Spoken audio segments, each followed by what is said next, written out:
we're back with KMMA. I'm Andio. I'm Khalil Deal. And we're going to be bringing you our predictions and breakdowns for UFC 315 coming out of Montreal on Saturday. So to start things off, we got Benoit Saint-Denis against Kyle Prepolik. Then we got Alexa Grasso against Natalia Silva. Then we have Jose Aldo against Ilman Zahabi. Co-main eventing, we have for the title Valentina Shevchenko against Manon Fiorot, and main eventing, we have Bilal Muhammad against Jack Della Maddalena for the welterweight title. So real deal. What do you think about this late replacement we got Benoit Saint-Denis facing here? All right, yeah, man. So yeah, this was a definitely a short notice. Kudos to Kyle Propolic for stepping in here on such a short notice. Obviously we would have preferred to see Benoit Saint-Denis against Joel Alvarez. I think that would have been a sick fight. Yeah. Unfortunately, we lost that one there. We also lost another sick fight, which would have been Gilbert Burns and Michael Morales. But yeah, man, kudos to Kyle for stepping it up. But yeah, obviously, this is not going to be an easy fight for Kyle Propolic, especially coming in here on such short notice. This is a guy who was he used to be in the UFC.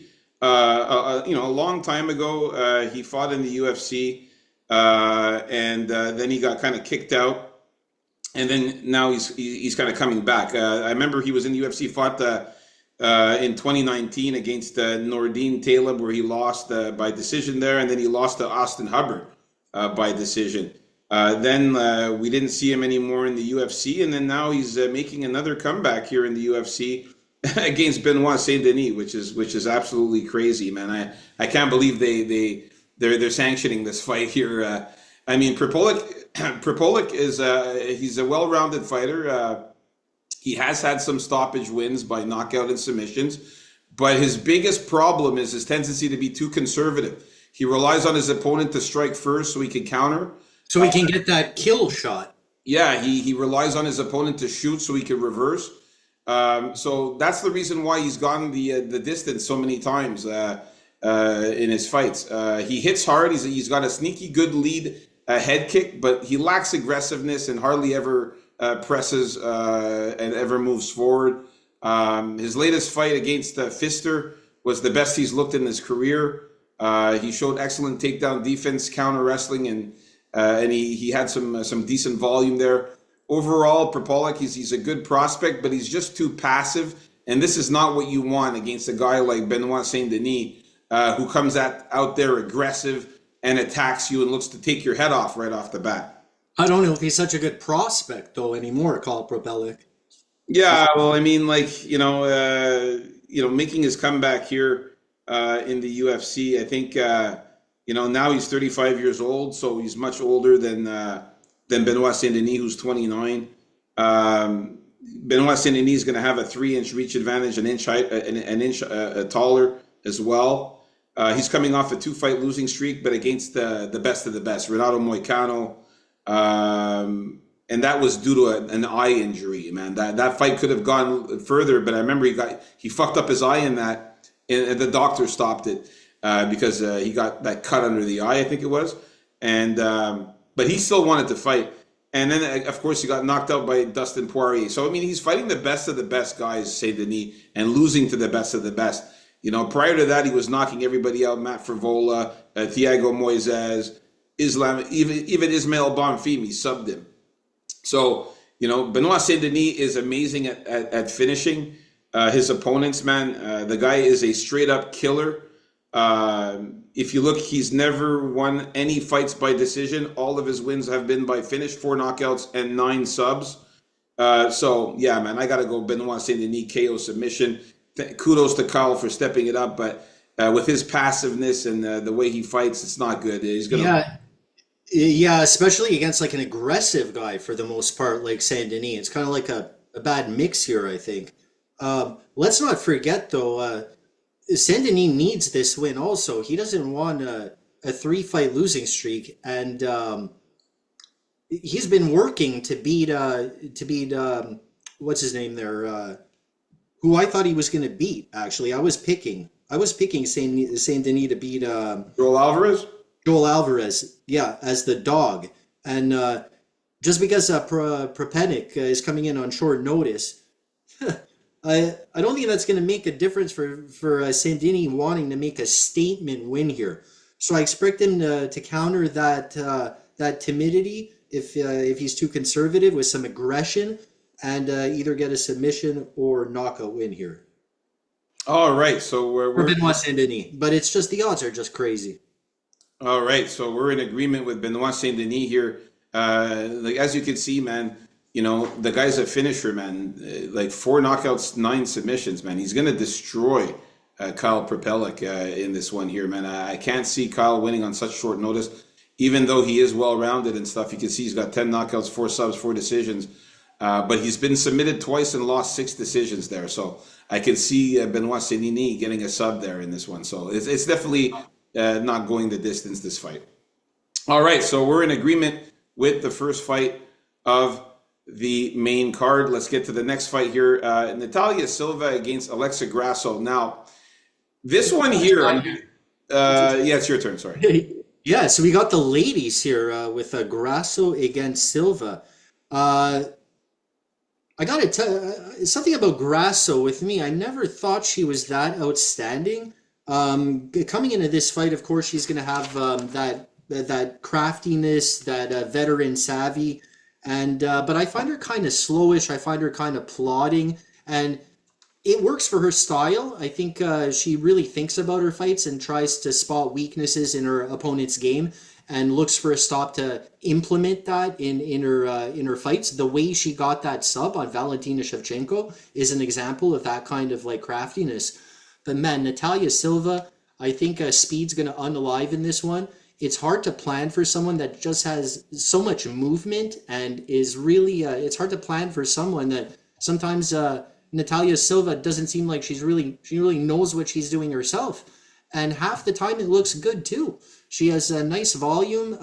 She knows her way on the ground, and I just think she's gonna piece up Grasso for the most part, keep it moving, and keep it nice and fast. So give me Natalia Silva here by decision, or Oh, yeah.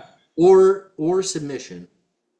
Okay, nice. Yeah, man, I'm in agreement, man. At first I was going to go with Alexa Grasso. I'm being honest. I thought, Yeah, I thought so I too. was like, wait a second, man. Natalia Silva's just really, really fucking good, man. Like, I just thought about her fights, man. Natalia Silva actually was the one who people forget actually beat Jasmine Jusidovicius by unanimous decision in that fight. So and you know we're both high on Jasmine Jusidovicius, and she beat her. You know, and she's been just on a tear lately, man. She hasn't lost since she's been in the UFC, man. Jasmine Jusidovicius, Teresa Bleda, Victoria Leonardo, Andrea Lee, Vivian Arroyo, Jessica Andrade.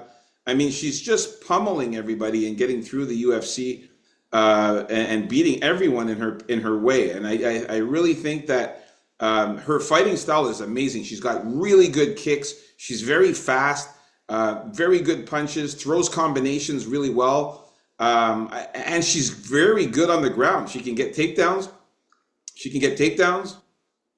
She has 7 submissions out of her 18 wins, 5 knockouts, 5 decisions. She's very well rounded. I could see her causing some problems for Alexa Grasso. Grasso has been submitted once before and lost 3 decisions out of her 4 losses. I could see Natalia Silva winning this one by submission or decision. I think that she's just a little bit better than Alexa Grasso, a little faster than Alexa Grasso, and I think she just throws more volume in combinations than Alexa. Much faster, I think. Oh, a little bit about that.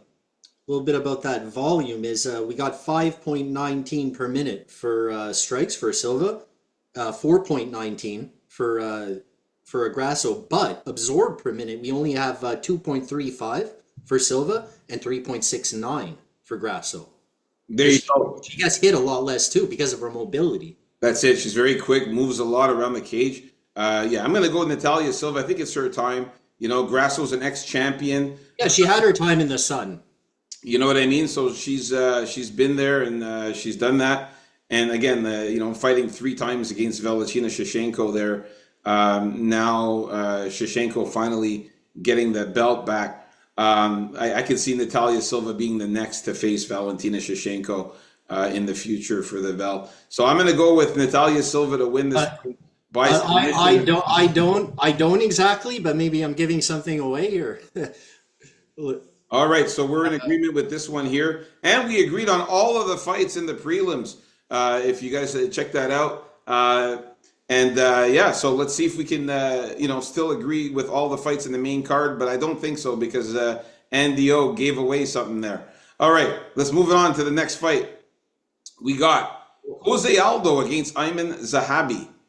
Ayman Zahabi fighting out of Laval, Quebec, which is pretty much Montreal, Quebec. He's fighting in my hometown, I like this guy a lot. Ayman Zahabi's a really really good fighter.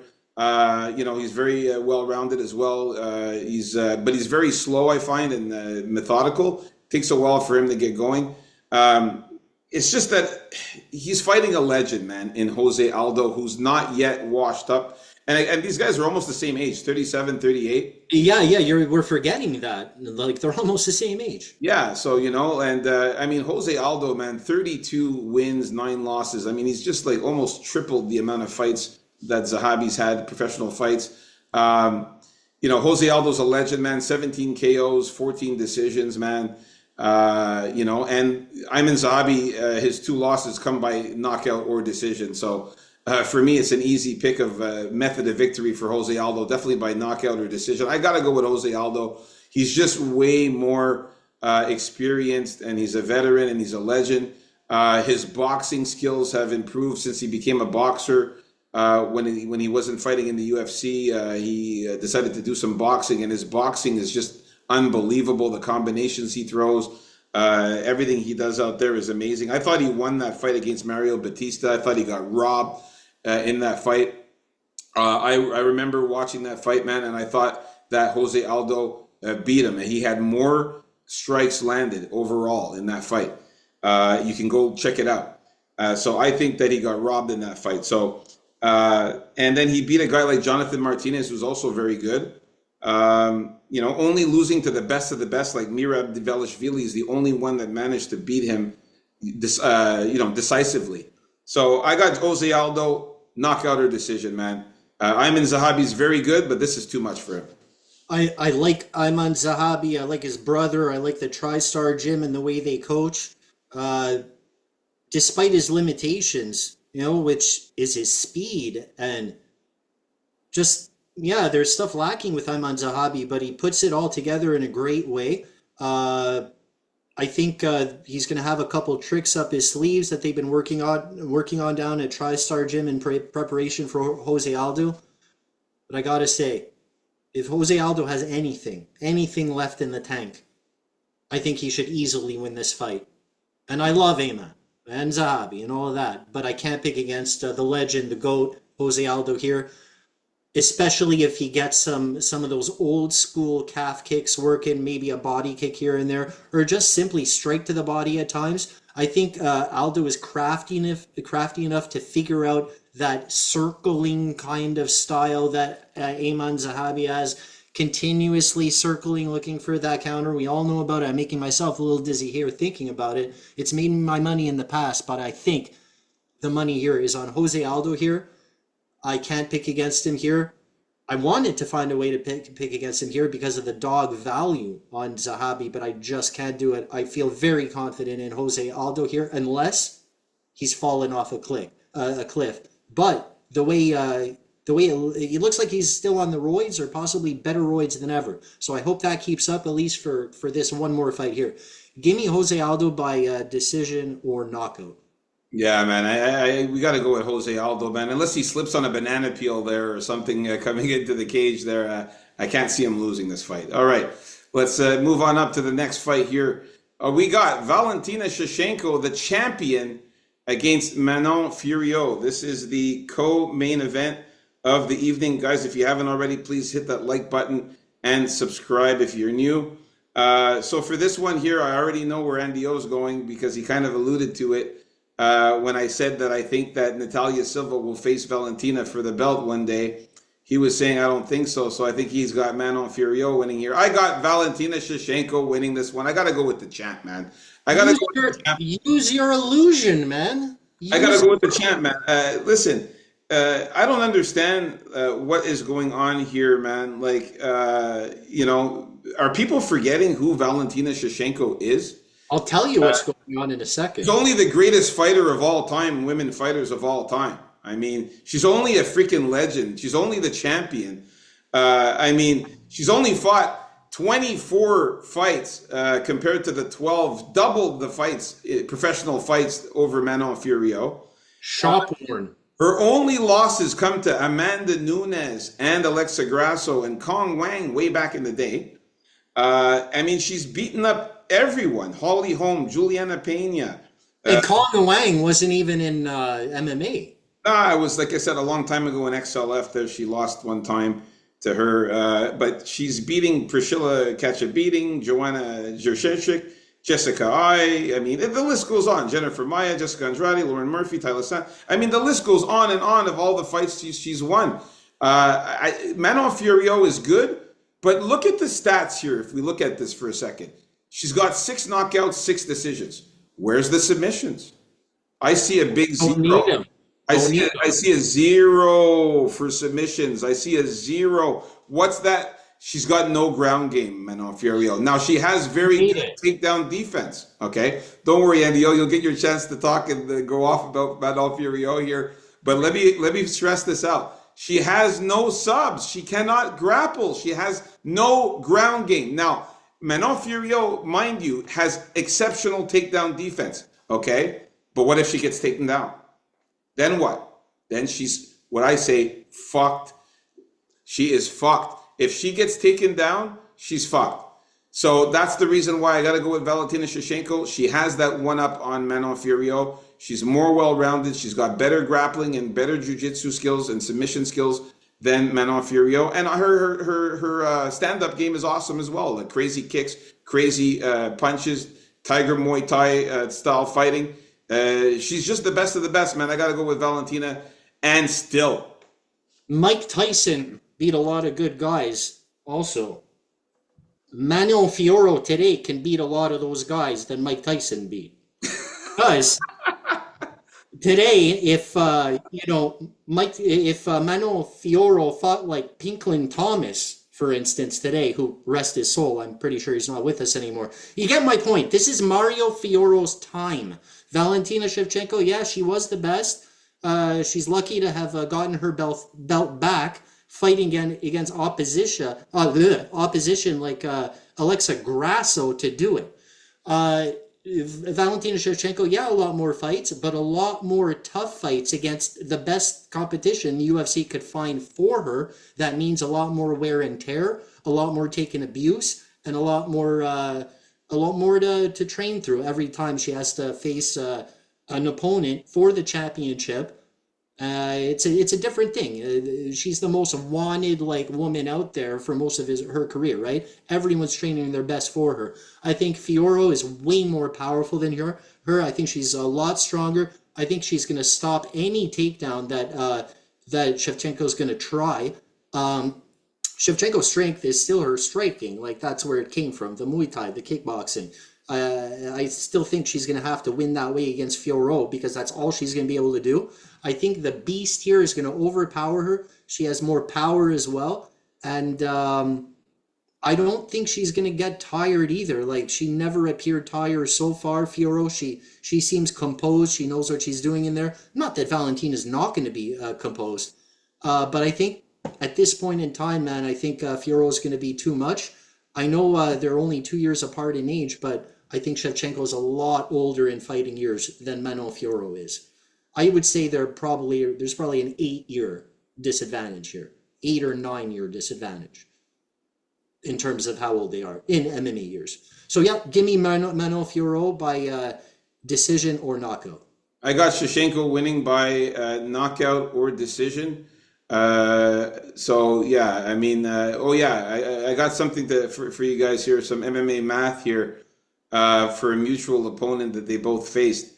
So Manon Furio went to a unanimous decision win over Caitlin Sermonara, and Valentina Shevchenko knocked out Caitlin Sermonara with ground and pound. It doesn't count if you have no idea who Sermonara is. Where was that power of Manon Furio not being able to knock out Caitlin Sermonaro a couple of years ago, and Valentina Shevchenko was able to knock her out with ground and pound. So there you go, some MMA math.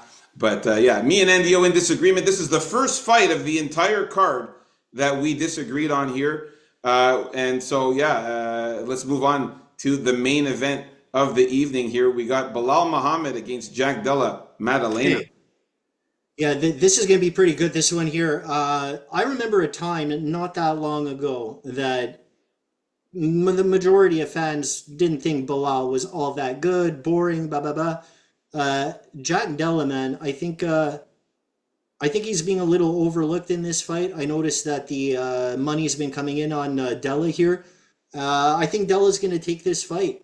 Oh, Yep, I thought long and hard about it. I think Della is way more dangerous of a fighter when it comes to the striking and the submissions. I think he's a more dangerous fighter. I think Bilal's game plan and the way he's going to approach it would be, along with everything else he does, right? The getting in close, they're using those nice in-close boxing combos, the wrestling, the pick up and slam the guy. He's got to use that the way he always does as much as he can, along with using his pressure and his gas tank as a weapon. The thing is, Jack Della Maddalena likes, I don't think he gets tired, and he likes to scrap and he likes to fight it out if he can. And I think Bilal Muhammad likes that too. You know, remember the name? He used to be called the Bully. There's still a bully aspect to his name. So he's not going to shy away from instances where he thinks he can outbox Jack Della Maddalena within his plan. You know what I'm saying? Within his plan, with all that I just said. But I think within those instances, Jack Maddalena is going to hurt him more, is going to throw the faster combo and hurt Bilal Muhammad. If Bilal gets Della down here and there, I think Jack Della Maddalena is going to get back up. If he doesn't get back up, that means Bilal is just going to hold him there. He's not going to sub him out. I don't think Della will get subbed up by Bilal. I think Maddalena is the one that's more likely to get a sub on Bilal if that were the case.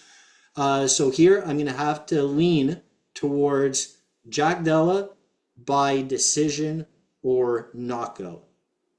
I'll give you one thing though. Jack Della Maddalena was able to knock out Gilbert Burns, and Bilal only won by unanimous decision to Gilbert Burns. So that's another MMA math there. That's all you need, folks. Remember, like, subscribe, love the video.